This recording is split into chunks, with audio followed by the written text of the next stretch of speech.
नमस्कार. आयुष्याच्या प्रत्येक क्षणाशी निगडीत असे वेगवेगळ्या विषयांवरील व्हिडिओ पोस्ट करणाऱ्या, आयुष्याच्या प्रत्येक भावभावनेला स्पर्श करणाऱ्या पालक, विद्यार्थी, समाज, आपले सणवार, आपले उत्सव, रोजच्या जगण्यातल्या अनेक गोष्टींवर आधारित व्हिडिओ पोस्ट करणाऱ्या आपल्या या डिव्हाइन टच या युट्यूब चॅनलमध्ये मी विनया कुलकर्णी आपणा सर्वांचं खूप मनापासून स्वागत करते. मंडळी, नुकताच मी जो व्हिडिओ पोस्ट केला की आता पितृपक्ष पंधरवडा सुरू आहे, तर या पितृपक्ष पंधरवड्यामध्ये काही ठिकाणी याला महालय म्हणतात, काही ठिकाणी महाळ म्हणतात. तर या महाळाच्या महिन्यामध्ये किंवा हा महाळ का करतात याबद्दलचा जो व्हिडिओ आहे, तर तो व्हिडिओ पाहून मला एक जणांनी प्रश्न विचारलाय की असंही म्हटलं जातं की समाजामध्ये या पितृपंधरवड्यामध्ये कोणतंही चांगलं कार्य, कोणतंही शुभ कार्य करू नये, तर का?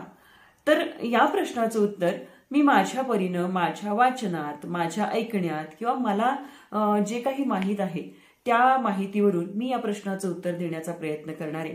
आणि मला नक्की विश्वास आहे की आपल्याला हे उत्तर मानसशास्त्रीय तर्कावरती नक्कीच पटेल. यापेक्षा वेगळं काही आपल्याला माहीत असेल तर मला कमेंट करून नक्की कळवा, किंवा माझं काही चुकीचं असेल तरी मला जरूर करेक्ट करा. तर माझ्या माहितीनुसार पितृपक्षामध्ये चांगलं की नवीन किंवा शुभ कार्य करू नये असं म्हणतात, पण याला कितपत महत्व द्यायचं हा ज्याचा त्याचा वैयक्तिक प्रश्न आहे. ही गोष्ट कितपत मनावर घ्यायची, खरंच हे ऐकून शुभ कार्य करणं टाळायचं का करायचं, हा ज्याचा त्याचा वैयक्तिक प्रश्न आहे. खरं तर या पितृपंधरवड्यामध्ये अनेक शुभयोग असतात, पण आपल्या मनावरती बिंबलेला हा जो समज आहे यामुळं आपण या शुभयोगांवरती कोणतीही चांगली गोष्ट करत नाही. या महिन्यामध्ये आपण आपल्या पूर्वजांचं स्मरण करून यथासांग त्यांच्या मृत्यूच्या तिथीला त्यांच्यासाठी तर्पण करतो, त्यांच्यासाठी अन्नदान करतो, श्राद्धविधी करतो, ज्याला आपण महालय किंवा महाळ असं म्हणतो. या काळामध्ये आपल्या पूर्वजांचा आत्मा पृथ्वीवरती येतो, आपल्या माणसांच्या सानिध्यात येतो, असाही समज आपल्या समाजामध्ये आहे. खरं तर बघा ना, मग या काळामध्ये माणसं अतिशय शोकाकुल असतात. ज्या व्यक्तीचं आपण श्राद्ध घालत आहोत किंवा ज्या व्यक्तीचं आपण महाळ करत आहोत, त्या व्यक्तीच्या आठवणीने आपण नक्कीच व्याकुळ झालेलो असतो. त्या व्यक्तीचा समोर ठेवलेला फोटो, ते सगळे विधी पाहत असताना आपण त्या माणसाच्या आठवणीनं किंवा त्या माणसाच्या नसण्याची जी आपल्याला उणीव असते त्या उणीवेमुळे आपण इतकं व्याकुळ झालेलो असतो, आपण एवढं दुःखी झालेलो असतो की आपल्या आजूबाजूला आपण निगेटिव्ह शक्ती केंद्रित करतो. घरातलं वातावरण सुद्धा निगेटिव्ह असतं. घरात अनेक काही चांगल्या गोष्टी घडलेल्या असतात, तेव्हा नक्कीच आपण हे वाक्य म्हणतो की आज हे असते तर यांना किती आनंद झाला असता, हे असते तर यांनी असं केलं असतं. आणि नक्कीच हे बोलताना, हे ऐकताना ऐकणाऱ्याच्याही डोळ्यात पाणी येतं आणि अर्थातच वातावरण सगळं शोकाकुल असतं. मग या शोकाकुल परिस्थितीमध्ये कुणाची मानसिकता असेल का हो कोणतं शुभ कार्य करायची? पूर्वीच्या काळी तर एकत्र कुटुंब पद्धती असायची, एकेका घरात 50-50 माणसं असायची. मग मला सांगा, हा पितृपंधरवडा फक्त 15 दिवसांचा, आणि या पितृपंधरवड्यामध्ये एकेका दिवशी कितीतरी पूर्वजांचे महालय असू शकतात. मग हे 15 दिवस माणसं सतत त्या गेलेल्या व्यक्तींच्या चिंतनात, त्यांच्या स्मरणात, त्यांच्या आठवणीमध्येच असायचे. मग शुभ कार्य करायला वेळ असायचा का, किंवा शुभ कार्य करण्याची मानसिकता तरी असेल का? तर या कारणामुळं कदाचित शुभ कार्य या काळामध्ये घडत नसावीत आणि पुढं असा समज रूढ झालेला असावा, पितृपंधरवड्यामध्ये शुभ कार्य करत नाहीत.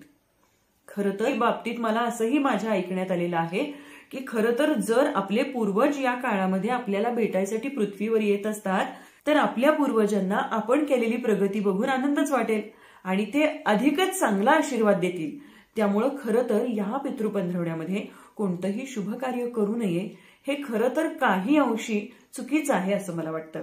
खरं तर आपल्या पितरांचे, आपल्या पूर्वजांचे आशीर्वाद आपल्याला लाभतील आणि याहीपेक्षा अधिक प्रगती करा असा आशीर्वाद सुद्धा ते देतील, अशी सुद्धा एक मानसिक धारणा समाजामध्ये दिसून येते. आणि खरं तर पुराणांमध्ये हा पितृपंधरवडा अशुभ आहे असा कुठेही दाखला माझ्या तरी वाचनात, माझ्या तरी ऐकण्यात, माझ्या तरी पाहण्यात आलेला नाही. उलट असं म्हणतात की पितृपक्षामध्ये खरेदी केलेल्या वस्तू या आपल्या पूर्वजांना समर्पित होतात. मग अर्थात ज्या पूर्वजांचे आपल्याला आशीर्वाद आहेत, की ज्यांच्या नावाने आपण तर्पण करून, वर्षश्राद्ध करून, त्यांचं महालय करून त्यांचे अधिकाधिक आपण आशीर्वाद घेतो, त्या पितरांचे अधिकाधिक आशीर्वादच निर्माण होतील, अधिकाधिक आशीर्वादच मिळतील जेव्हा आपण एखादं शुभ कार्य करू.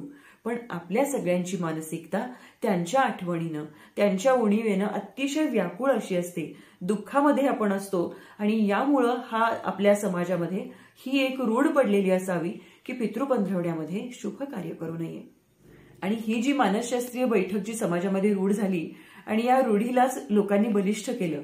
एक संस्कृत वचन आहे, शास्त्रात रूढी बलियसी, म्हणजे शास्त्रापेक्षा रूढी बलिष्ठ झालेल्या आहेत आणि या रूढींनाच आपण सगळेजण फॉलो करतो आणि शास्त्र मात्र आपण पाहतच नाही.